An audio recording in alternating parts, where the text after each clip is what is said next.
It's time to check out of Sherwood Forest. Actually, it's not time, but we're making it time. We want to get out of here.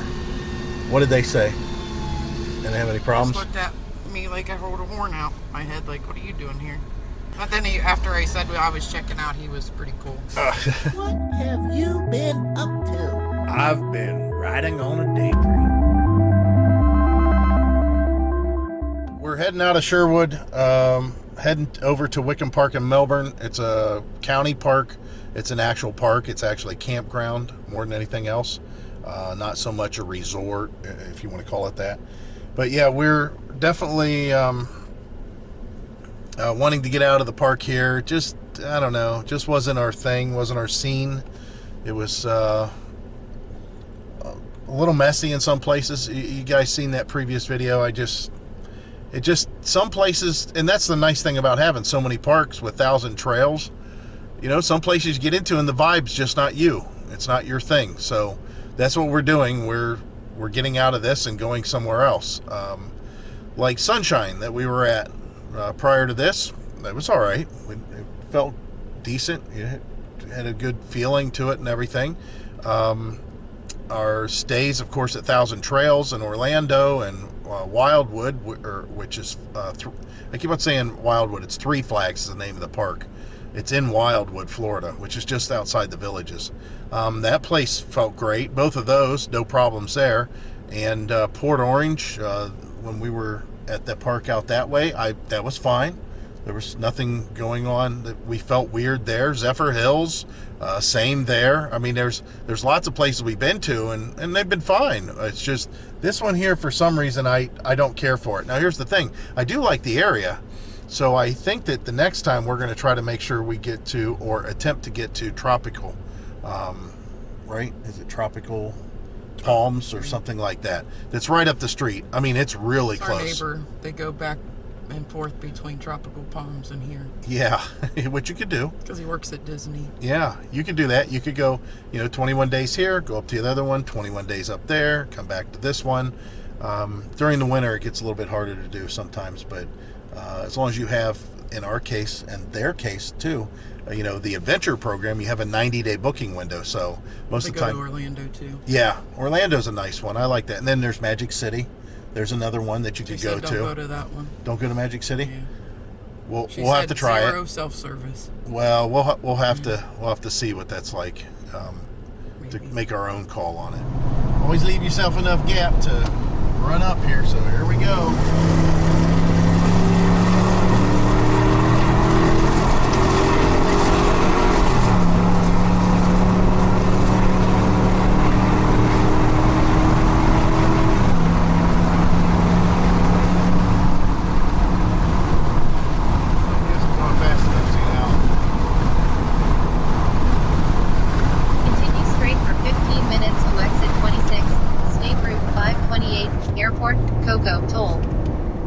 Another reason that we're checking out of the park early, why we're leaving earlier. I mean, we were planning on just taking our good old time and leaving out of there around 10 or 11 or something like that, because we still had another 9 days at that park. There's a potential tropical cyclone that is coming this way from the Yucatan Peninsula.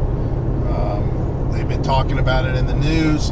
It's south of us right now, but they said anything south of I-4 could potentially get rain. They're talking anywhere from 3 to 8 inches in a short amount of time, or up to 12 inches in a short amount of time, just a little bit further south.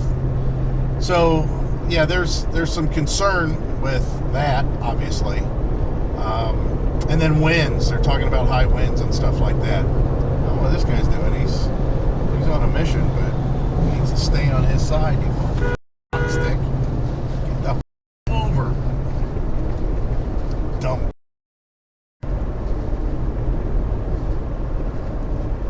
Yeah, so you got that going. I don't get these people down here. How could you haul something for a living and you can't do it? You just can't. can't do it. Oh my.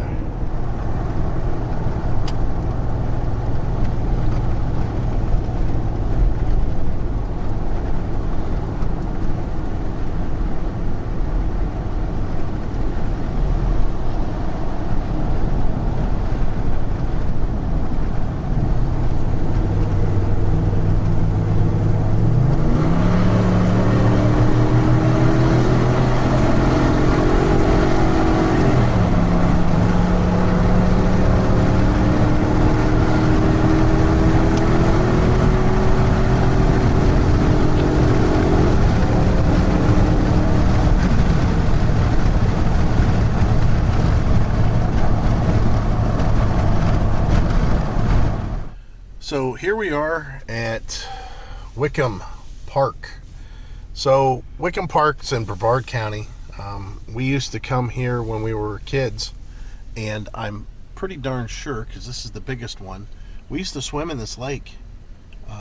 This was a big, that's all this was. I don't remember any pavilions being here or any picnic tables or anything like that. It was just a big lake that we would come to and throw our blankets down and go swimming. Now, first of all, I remember the lake being much deeper and bigger than this. You know how when you're a kid everything looks bigger, but it does look like it's down quite a bit from what I can tell. It looks like it's a huge check-in area. I mean, I don't know if I'm supposed to be parked here, but man, there's so much room that I don't see why not. I mean, we could have gone over there and done a little loop underneath the tree and checked in there. We could have went over and parked it over there. We did a loop here. Oh man, this guy just, I don't get it with the speed limit, guys. I mean, what is the rush? That guy had to be doing 35 miles an hour through there. And he just like, screw it, I want to keep on hauling butt. Whatever. So anyways, yeah, check in at the park office first, and then you get to go to your campsite. So we are at our next destination, and we have a nice big site. It's 50 by 70. That's not a site over there, just to let you know that. I don't even know what that is. Maybe for somebody to stop for the night or something, I don't know. But there's no places where people put their pads down. I don't know. Maybe it's handicap something, but I don't see any. Oh, there's a sewer hookup, but I don't see any electrical. You can see our Starlink out there. I checked it out and they said that's the best place for it. It's really nice. It's real easy to set up. You just use your phone and point it at the sky and it says, yeah, this is a good place, but you want to see it say it's a great place. We ran over a pile of ants, had those stirred up pretty good, but this is all kind of a shell hard pack here. Again, we'll show you the site more as we stay longer. People are coming in because it's the weekend, it's a Friday. The electricity's good here. The Starlink is good here. The AT&T is good here. Our T-Mobile is good here. What do I mean by good? Listen, I don't think there's anybody that needs as much speed or as much bandwidth as I do. And if I say it's good, then it's good. You can stream movies, you can upload, all that stuff. So yeah, this is a nice park. They say it's hard to get into. I can believe it. This gentleman here come over right away, really nice guy. The funny thing is, there's actually Forest River products in here as far as Rockwood and Flagstaff. This is the Flagstaff. They call it the E-Pro. Rockwood calls it the Geo Pro. He's an older gentleman, and he pulled in and said he was all the way over in Orlando when he realized that he forgot his wallet, and he was going to Tampa. So he said he'll be back in a couple days. We told him we'd keep an eye out for him. You see he's got a little dog fence there. So anyways, really nice guy. And then a little further down, you guys can't see this on camera, I'm sure it's above his, there's a Rockwood fifth wheel signature. The first other Rockwood fifth wheel that we've seen or camped in a park with since we've started, or since we've got this one, I should say. And then there's a Rockwood travel trailer that's over in that direction. Nice park though, nice, good sights, nice little campground. I think that Heidi and I will try to make it back to this park again already, because you know, if we go out the gates in this direction especially, or I should say in this direction, on our scooters, we can get to everything within 3 miles. Everything is within 3 miles. A lot of it's within 2 miles. So I'm just kind of giving you the lay of the land here. So we don't know what the water quality's like here. We want to try it out, but the water pressure is very good. We're going to take some nice showers here. There's a tortoise nest back there. When we first came in, guess how I drove in? It's listed as a pull-through site, but I made it a pull-through site today. I just drove in from over there and just pulled on in. And the reason being is the road is kind of a 90 degree, and there's 2 trees at the end of our lot. that would have made it kind of difficult. So again, I just whipped it in here. It's safe. It's safe to drink. Yeah. Oh crap. Let's try it out. Let's see what it tastes like. I'm gonna do a taste test here. Okay, so we'll get our faithful little drinking glass. Since I haven't been drinking at all, my stomach's been so messed up for so long. Of course the water's hot, it ain't cold. All right, let's see. Lots of air bubbles. You know why we have lots of air bubbles? We just switched our filters. If you guys haven't seen our video on that, we have a triple filter system. We have done reviews on 2 different water filter systems. Both of them have worked just fine for us. We haven't had issues with either one of them. So they're both basically the same. They have their strong points. They have their, well, I don't think there's really real weak points to them. They're 2 of the best out there. So go check out those videos. Anyways, we put new filters in here, and I'm going to tell Heidi that the water tastes like Cristal.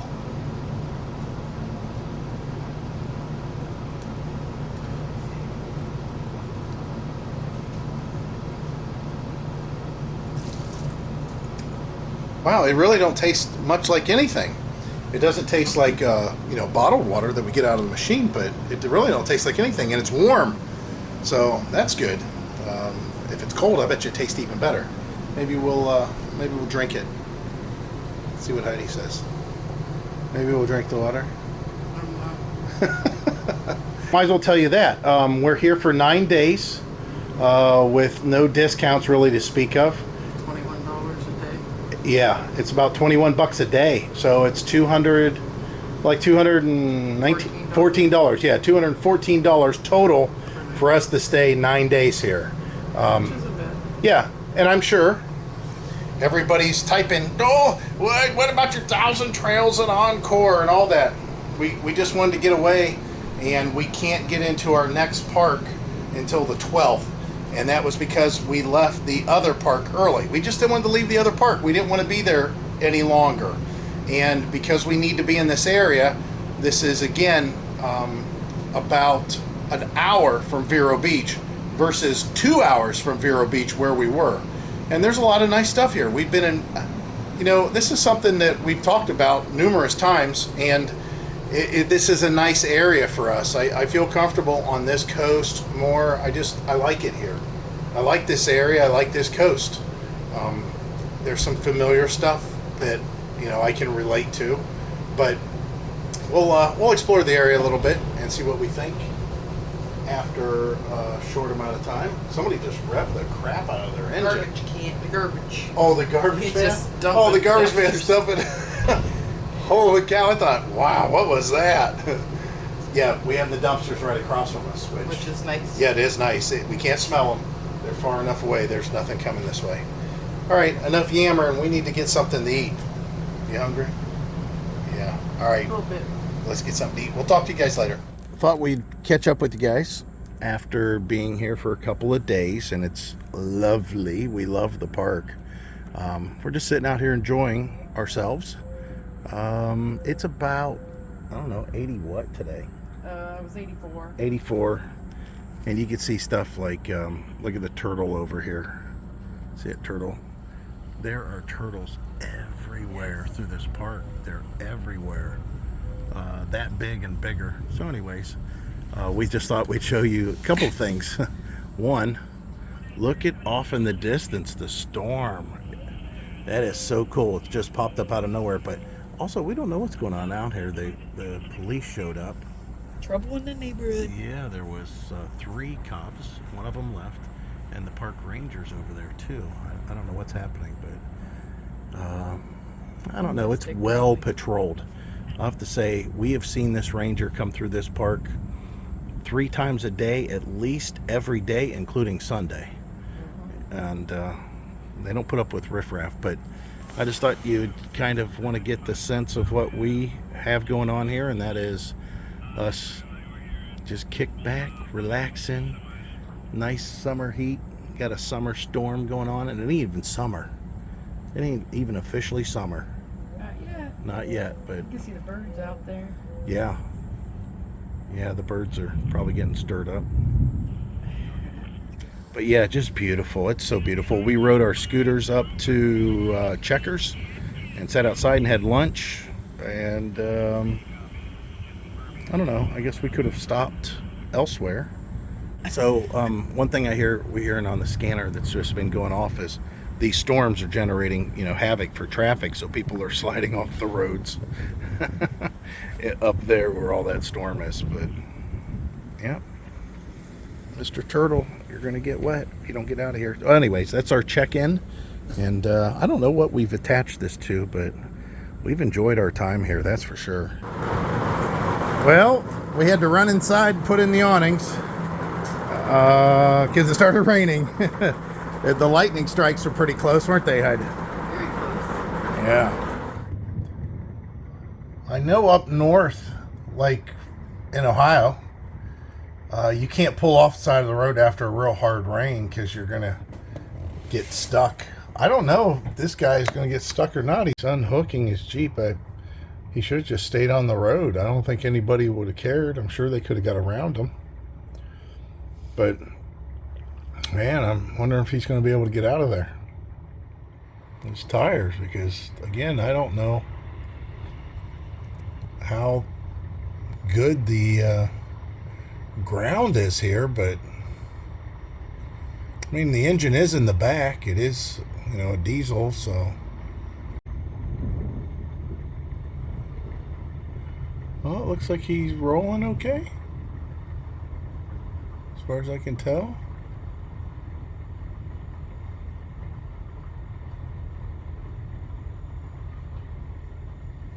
Huh. Well, like I said, you couldn't get away with this in Ohio. That would be a tow bill. But looks like you could do that just fine here. Here we are. And the storm has moved through, and Heidi's going in because she's cold. And I'm probably going to be right behind her. Now, I know this is going to sound really weird because we always complain about not liking the cold weather. And by no means is this normally cold. But it's 77 degrees, and the wind and this humidity, oh my word, I am freezing. I mean, it's bearable. I'm in a short sleeve shirt and I'm in shorts, but it is definitely much colder than I like it. How about you, Heidi? You got goosebumps? Yeah. She got goosebumps. Yeah. So the rain's pretty much done with, as far as I can tell. Maybe some more storms later. But yeah, that's oh, by the way, that gentleman that's down there, it must have been his wife that passed away. I mean, I can't believe that they're towing a fifth wheel, but anyways, that's so sad. I mean, that happens, but so sad. Kind of late to the party here, but I'm going to show you the project that we got going on here. If you guys don't know what this is, everybody put their guesses down below. Anyways, automatic transfer relay switch. So what this does is allow us to have two different outlets connected to the RV, and one of them will be powered automatically whenever we plug in the RV to a campground or shore power through the transformer, autoformer, and the power watchdog, our surge protector, that we've already in a previous video installed inside the RV, inside our fifth wheel, in the bay area, to keep it safe and dry and out of the way and out of prying eyes and prying hands. And then when we hook up to the generator, there'll be another outlet that's going to be on the front of the RV. I'll show you here in a second. And when we connect to that one and we fire up the generator that will probably be sitting in the back of the truck when we go to Walmart for the night or a truck stop or something, and we want to have our air conditioner running, that will automatically switch the power from what would be the campground if it was hooked up to the generator. And then, one's one, one's the other, and then it comes out and goes to the RV that way. So basically the power to the RV that powers the whole RV is going to be coming in here and connected to this conglomeration of wires and relays. And then I'm going to have one wire coming in from a generator hookup, and I'm going to have one wire coming in from the park or campground hookup. And this will automatically switch between them. Now, if you have an onboard generator or something like that on a motorhome, you probably already have one of these. And what that does is to make sure you don't try to power your RV with two different things. But in this case, I'm just using it so I have an easy plug to access when we stop for the night that doesn't require me to get inside the RV and unplug my surge protector and unplug my autoformer. So here's an outlet, and again, the links, as I say on everything, the links will be down below for everything. We did have battery vents on here, which I'll show you that real quick. But since we went to lithium batteries, or a lithium battery, I just went ahead and cut off the vent connection in the back on this one, and I've riveted this to the RV to sturdy it up and give a good seal. And then I will screw in the outlet, and this is the cup for the outlet, and then of course have the wires, and then the wiring goes through the bulkhead, which I don't really expect you to see this so much, but anyways, the wiring will come through the bulkhead and go through there. And then once inside, you can see I got quite a bit here. This was picked up at Lowe's. You could, if you want, buy an old 50 amp power cord and use that, but I went to Lowe's and bought this Romex. It is 6 gauge or 6 AWG, which is fine for what we're doing. We're only putting 30 amps through it anyways, and then that's going to be routed up over this false wall and over to where our surge protector is kind of hardwired in, which again, we already did a video on that previously. So let me go ahead and finish this up. We'll come back whenever I've got the bay cleared out over there. I'll be up inside the bay, and I'll be showing you what the wiring looks like on that end. But in the meantime, let me go ahead and get this plug installed. This is in as good as it's going to get. It's a little sideways, but I ran extra screws in up top. The movement that you have, there's just nothing you can do unless you come to the back side and run support across this, which I think I may in the future. And the wire's just up here, huge wire tie up against the frame, then again through the bulkhead. So this is going to be as secure as I'm going to be able to get it for now. All right, as you see, all the lights are on in here. Everything is mounted. Not perfect. I could have done it a little bit better, but it is mounted, it is working, it is set up to where we already tested it. We ran the 30 amp cord to the outlet on the front, over to the pedestal, turned off the 50, then turned on the 30, and voila. That's pretty much it. We'll go ahead and put the lid on this thing, and another project done. And again, the best part is whenever we go to Walmart or wherever that is for the night, the generator can stay in the back of the truck, and all I have to do is plug in, you know, underneath here, and yeah, this is going to be awesome. Can't wait.